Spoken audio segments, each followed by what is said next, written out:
Hello everyone, pro GS 24x7 में आप सभी का स्वागत है। मैं आपका मेंटर शिवांशु सक्सेना आज आपके लिए मैप क्लासेस का फेज 2 स्टार्ट करने जा रहा हूं। मैप क्लासेस का जो फेज 1 था उसमें हमने बेसिक कॉन्सेप्ट्स ऑफ मैप्स को पढ़ा था, जिसमें हमने ग्लोब, मैप, मैप के टाइप्स, उसके बाद हम लोगों ने लैटिट्यूड्स, लॉन्गिट्यूड्स, उनका सिग्निफिकेंस के बारे में पढ़ा था। अब हमने आपको बताया था कि जो मैप्स होते हैं वो 3 तरह के होते हैं: पॉलिटिकल मैप, फिजिकल मैप और थीमेटिक मैप्स। पॉलिटिकल मैप्स में हमें कंट्रीज को पढ़ना होता है और यकीन मानिए बिना कंट्रीज को पढ़े या बिना कंट्रीज पर कमांड लिए, उनकी लोकेशंस पर कमांड लिए बिना आप फिजिकल फीचर्स की लोकेशंस पर कमांड नहीं ले सकते। तो आज से हम लोग 15-15 मिनट के एक वीडियोस पढ़ेंगे जिसमें हम लोग जो है मैप के पॉलिटिकल कंट्रीज को याद करेंगे। और मैं आपसे वादा करता हूं, आप हमारे हिसाब से चलिए, मैं आपको 150 प्लस कंट्रीज याद करा दूंगा। चलिए स्टार्ट करते हैं। तो यहाँ पर सामने आपको साउथ अमेरिका का एक पॉलिटिकल मैप दिख रहा है और साउथ अमेरिका का एक पॉलिटिकल मैप देखें तो यहाँ पर एक इंपॉर्टेंट लैटिट्यूड हम ड्रॉ करेंगे, जो सबसे बेसिक लैटिट्यूड है, जिसे हम लोग इक्वेटर कहते हैं। क्या बोल रहे हैं? इक्वेटर। तो ये एक सबसे बेसिक लैटिट्यूड है जिसे हम लोग इक्वेटर बोल रहे हैं। तो ये जो लैटिट्यूड है इसे हम 0 से रिप्रेजेंट करेंगे और ये कहलाएगा इक्वेटर। आपको मालूम होगा कि कोई भी रीजन अगर इक्वेटर के नॉर्थ में है तो वो नदर्न हेमिस्फीयर का हिस्सा बन जाता है, और कोई भी हिस्सा जो इक्वेटर के साउथ में है तो वो सदर्न हेमिस्फीयर का हिस्सा बन जाता है। इसका मतलब है कि साउथ अमेरिका का कुछ हिस्सा नदर्न हेमिस्फीयर में है और एक बड़ा हिस्सा सदर्न हेमिस्फीयर में। तो अगर हम इसके लैटिट्यूडनल एक्सटेंट की बात करेंगे तो ये इसका एक एंड पॉइंट है, इसको टच करा देंगे और आप देखेंगे ये जो एंड पॉइंट है वो तकरीबन 12 degree 24 minutes, sorry 27 minutes, 12 degree 27 minute north है। और यहां पर अगर हम नीचे जाएंगे तो ये तकरीबन आपको अप्रॉक्स 56 डिग्री साउथ। देखिए ऊपर वाला हिस्सा हमने नॉर्थ में लिखा है, इसे हम लोग साउथ में लिखेंगे क्योंकि ये सदर्न हेमिस्फीयर का है। तो ये अप्रॉक्स 56 डिग्री साउथ तक है। 55 डिग्री 59 मिनट साउथ है, मगर हमने उसको अप्रोक्सीमेटली 56 डिग्री साउथ लिख दिया है। इसके बाद अगर हम देखें तो हम लैटिट्यूडनल एक्सटेंट पर जाएंगे। तो मैं आपको यहां पर बता दूं कि साउथ अमेरिका प्राइम मेरिडियन के वेस्ट में है। तो अगर हम ये एक लाइन खींच लें और इसे हम मान लें कि ये प्राइम मेरिडियन है, जैसा कि हमने आपको बताया था कि जो प्राइम मेरिडियन होता है वो 0 डिग्री लॉन्गिट्यूड है, तो इसे हमने प्राइम मेरिडियन मान लिया और ये एक 0 डिग्री लॉन्गिट्यूड है। तो जो भी लॉन्गिट्यूड अगर हम देखें जो साउथ अमेरिका है, जो 0 डिग्री लॉन्गिट्यूड है, उसके वेस्ट में कौन है? South America. तो एक लॉन्गिट्यूड अगर हम देखें तो वो इस तरीके से जाएगा। ये एक लॉन्गिट्यूड है जो तकरीबन 34 डिग्री, जो तकरीबन 34 degree 47 minute, 34 degree 47 minute west है। और दूसरा जो लॉन्गिट्यूड होगा वो तकरीबन इधर पेरू से होके गुजरेगा। पेरू का वेस्टर्न मोस्ट पॉइंट होता है यहां पर, और ये आपको तकरीबन 81 डिग्री 20 मिनट वेस्ट लॉन्गिट्यूड मिल जाएगा। तो ये लॉन्गिट्यूड है। और दोनों लॉन्गिट्यूड वेस्ट में क्यों एक्सप्रेस है? क्योंकि ये प्राइम मेरिडियन के वेस्ट में है। इससे ये पता चल रहा है कि हमारा जो साउथ अमेरिका है वो वेस्टर्न हेमिस्फीयर का पार्ट है। इसका पार्ट है, वेस्टर्न हेमिस्फीयर का पार्ट है। So the south America lies completely in the western hemisphere. मगर साउथ अमेरिका का लैटिट्यूड के कॉन्टेक्स्ट में देखेंगे तो कुछ हिस्सा नदर्न हेमिस्फीयर में और कुछ हिस्सा सदर्न हेमिस्फीयर में। तो यहां पर फिर से देखते हैं, अब ये साउथ अमेरिका का जो पॉलिटिकल मैप है, इसमें हम आपको कुछ कंट्रीज बता रहे हैं और जैसे बता रहे हैं वैसे ही रटिएगा, वैसे ही याद करिएगा। तो एक सबसे बड़ा देश आपको मिलेगा, उसे ब्राजील कहेंगे, सबसे बड़ा देश। उसके बाद अगर आप देखिए तो ये आपको एक थोड़ा सा हाथी टाइप का इमेज दिखेगा और ये आपको दो सूंड का पोजीशन दिखेगा। तो अगर हम देखें तो इस सूंड में ईस्ट की तरफ अर्जेंटीना है और जो पतली सी सूंड है उसे चिले बोलते हैं। अब हम इसको हटाई दे रहे हैं क्योंकि इस इन ईयर्स का कोई काम नहीं है, आपको समझ में आ गया होगा, है ना। दूसरा तेल बेचने वाला देश वेनेजुएला है। ये किसको तेल बेच रहा है? आप मान लीजिए कोलंबिया को बेच रहा है। और यहां से जहां से इक्वेटर गुजर रहा है, अभी हमने बताया था ना आपको, एक बार मैं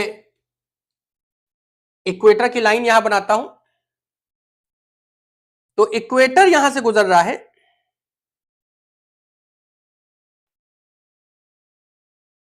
तो इक्वेटर, ये इक्वेटर की लाइन बना रहा हूं मैं। तो इक्वेटर जहां से गुजर रहा है, इसकी स्पेलिंग देखिएगा, ये है इक्वे, नाउ दिस इज इक्वेटर और इस देश को कहते हैं इक्वेडोर। तो इक्वेटर जिस देश से गुजर रहा है वो इक्वेडोर है। इसके बाद इक्वेडोर के ठीक नीचे और चिली के ठीक ऊपर पेरू है। अब दो दोस्त हैं, ये गुए दोस्त हैं, एक पैरागुए और एक उरुगुए। तो एक पैरागुए और एक उरुगुए, दोनों की दोस्ती अब खत्म हो चुकी है और इनके बीच में एक दरार आ गई है, यानी कि एक बाउंड्री आ गई है और वो बाउंड्री कोई और नहीं अर्जेंटीना और ब्राजील की है। अगर आप देखेंगे तो वो बाउंड्री कोई और नहीं अर्जेंटीना और ब्राजील की है। फिर दो भाई हैं, एक गुआना और एक French Guana.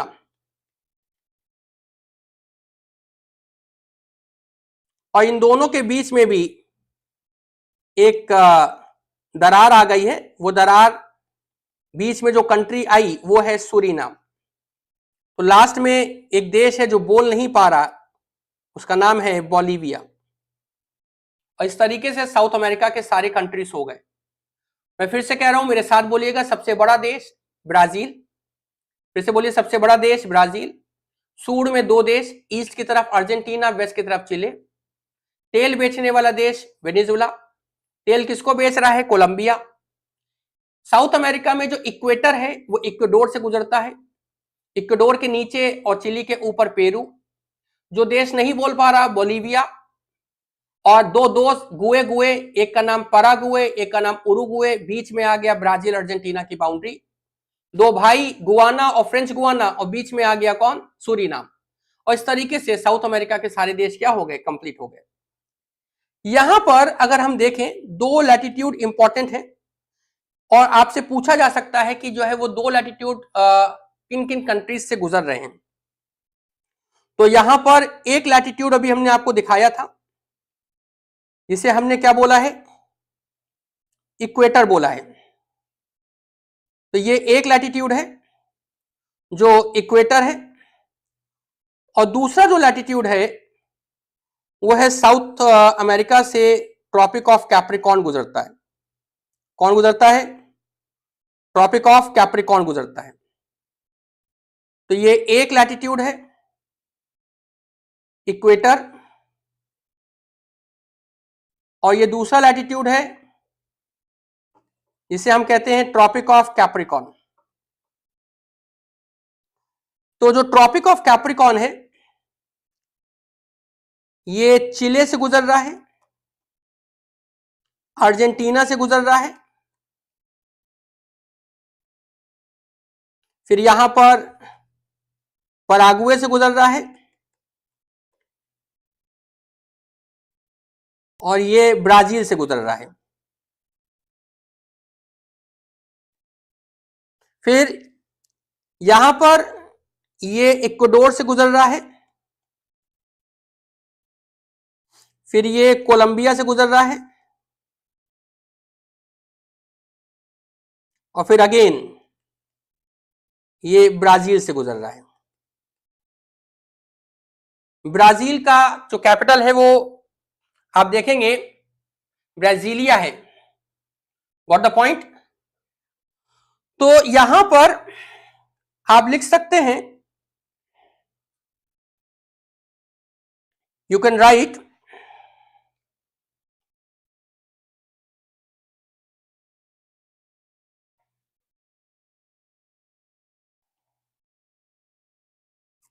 Equator in South America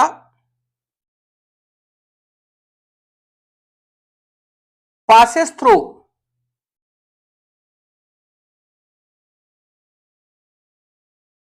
BCE, ये कोड है। B for Brazil, C for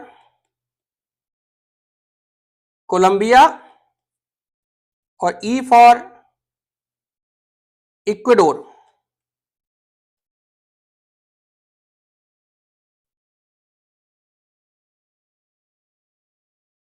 फिर आप लिखेंगे tropic of Capricorn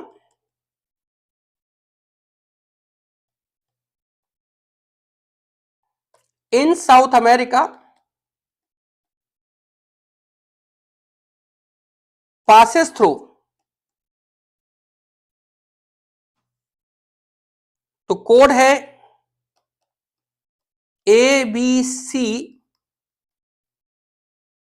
production, A for Argentina, B for Brazil, C for Chile और P फॉर पैराग्वे। इसके अलावा अगर आप देखेंगे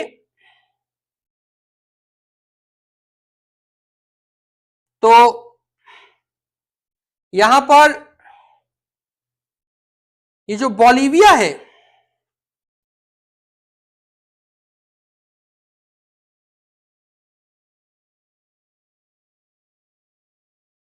और ये जो पैराग्वे है, ये दोनों ही लैंडलॉक कंट्रीज हैं।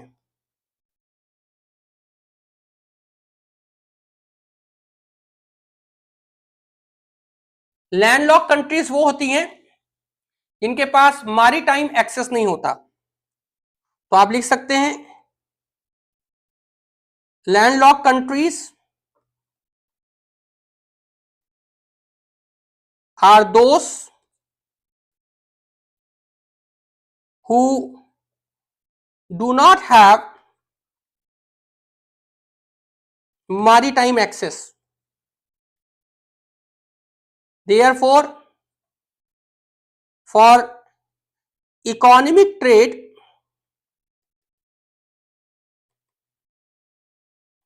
through maritime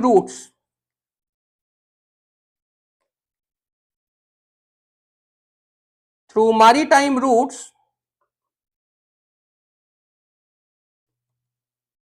these countries depends upon other countries. तो मुझे उम्मीद है कि आपको साउथ अमेरिका का ये मैप समझ में आया होगा। मैं फिर से रिपीट कर रहा हूं, साउथ अमेरिका का कुछ हिस्सा इक्वेटर के नॉर्थ में है जो नॉर्दर्न हेमिस्फीयर में, कुछ हिस्सा इक्वेटर के साउथ में है जो सदर्न हेमिस्फीयर में। दूसरा, साउथ अमेरिका पूरी तरीके से वेस्टर्न हेमिस्फीयर का पार्ट है, यानी कि प्राइम मेरिडियन के वेस्ट में है। यहाँ टाइम प्राइम मेरिडियन से पीछे चलता है। दूसरा, साउथ अमेरिका में सबसे बड़ा देश ब्राजील है। फिर हम कह देंगे तेल बेचने वाला देश वेनेजुएला है। फिर हम बोलेंगे सूड में दो देश हैं, जिसमें अर्जेंटीना और चिले है। उसके बाद हम कहेंगे दो दोस्त है गुए गुए, एक का नाम परागुए, दूसरे का नाम उरुगुए।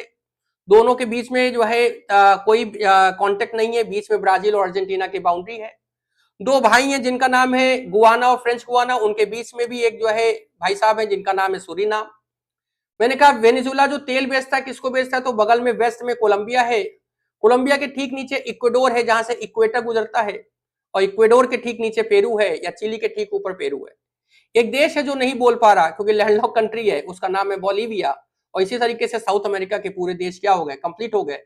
आपका काम है हर एक घंटे पर इस political blank map of south America को फिल करना है। आप करके देखिए, आपको सारे देश याद हो जाएंगे, ये मेरा वादा है।